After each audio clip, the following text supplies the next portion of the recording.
Hi friends, welcome to my YouTube channel Harika and Nani's channel. ఈరోజు వీడియోలో స్పైసీగా మిరపకాయ బజ్జీలు ఎలా చేసుకోవాలో చూడండి. మనం నోటికి కారంగా తినాలనుకున్నప్పుడు ఈ బజ్జీలు చేసుకొని తినేయొచ్చండి. ముందుగా మిరపకాయ బజ్జీలు చేసుకోవటానికి నేను ఒక బౌల్ నిండుగా శనగపిండిని తీసుకున్నాను. ఇలా తీసుకున్న శనగపిండిని అంతా వేరొక బౌల్లోకి వేసేసుకుంటున్నానండి.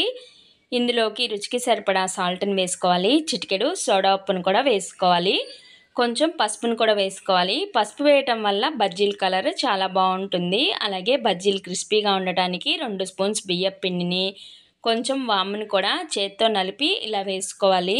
ఇప్పుడు శనగపిండినంతా బాగా కలిపేసుకోండి. ఇలాగా కలిపేసుకున్న తర్వాత వాటర్ పోసుకోవాలి. వాటర్ ఒకేసారి పోయకుండా కొంచెం వాటర్ పోస్తూ పిండినంతా బాగా కలిపేసుకోవాలి. ఉండలు లేకుండా కలుపుకోవాలండి. కొంచెం చిక్కగా ఉంది కదా, మరి కొంచెం వాటర్ పోసుకొని బజ్జీ పిండినంతా బాగా కలిపేసుకోండి. ఈ విధంగా ఉండాలన్నమాట పిండి. ఇలాగా కలుపుకున్న తర్వాత మూత పెట్టేసి కనీసం 10 నిమిషాల పాటు నాననివ్వాలి. దీన్ని పక్కన పెట్టేసుకుందామండి. అలాగే మిరపకాయల్లోకి స్టఫింగ్ కోసం 2 స్పూన్స్ వాము వేసుకోవాలి.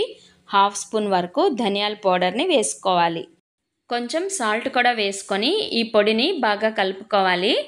ఇలాగా కలుపుకున్న తర్వాత ఈ పొడిని పక్కన పెట్టేసుకొని మిరపకాయ బజ్జీలు చేయటానికి నేను బజ్జీ మిరపకాయలు తీసుకున్నానండి. ఒక 6 వరకు తీసుకున్నాను.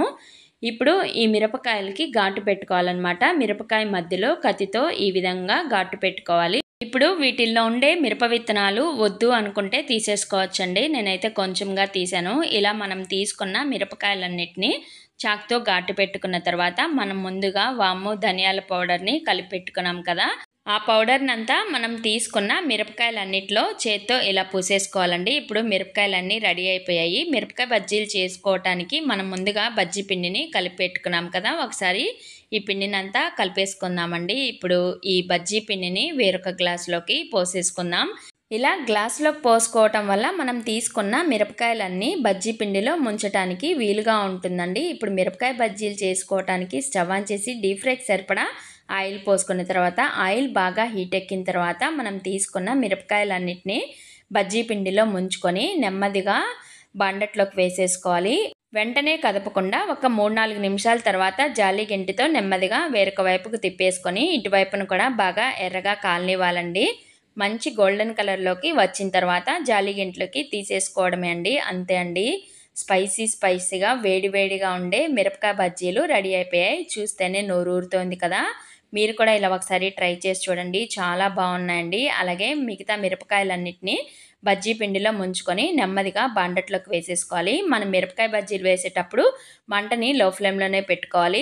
బజ్జీలన్నీ వేసుకున్న తర్వాత మంటని మీడియం ఫ్లేమ్లో పెట్టుకోవాలి. మీడియం ఫ్లేమ్లో పెట్టుకోవటం వల్ల బజ్జీ లోపలంతా బాగా ఫ్రై అవుతుంది. ఇలా 2 వైపులా ఎర్రగా ఫ్రై చేసుకున్న తర్వాత జాలి గెంట్లోకి తీసేసుకోవాలి. ఇంతే అండి, వేడిగా ఉండే మిరపకాయ బజ్జీలు రెడీ అయిపోయాయి. అలాగే బజ్జీల్లోకి స్టఫింగ్ కోసం కొన్ని శనక్కాయ పప్పుల్ని డీప్ ఫ్రై చేసుకుంటున్నానండి. అలాగే వేరొక బౌల్లో సన్నగా కట్ చేసి పెట్టుకున్న ఆనియన్స్ని, కొంచెం కొత్తిమీరని వేసుకొని బాగా కలిపేసుకోండి. బజ్జీల్లోకి స్టఫింగ్ చేయడం కోసం అండి ఇవన్నీ. ఇలా ఈ విధంగా రెడీ చేసుకున్న తర్వాత మనం బజ్జీలు చేసుకున్నాం కదా, ఈ బజ్జీల్ని చాక్తో ఇలాగా ఘాటు పెట్టుకున్న తర్వాత మనం ఆనియన్స్ని కొత్తిమీరని కలుపుకున్నాం కదా, వాటన్నిటిని బజ్జీల్లోకి స్టఫింగ్ చేసుకోండి. ఇప్పుడు ఇందులో డీప్ ఫ్రై చేసి పెట్టుకున్న కొన్ని శనక్కాయ పప్పుల్ని పెట్టుకున్న తర్వాత కారపొడిని లైట్గా స్ప్రెడ్ చేసుకోవాలి. కారపొడి వద్దు అనుకుంటే వేసుకోక్కర్లేదండి. అలాగే పైన నిమ్మరసాన్ని పిండేసుకున్నామంటే మిరపకాయ బజ్జీ రెడీ అయిపోతుంది.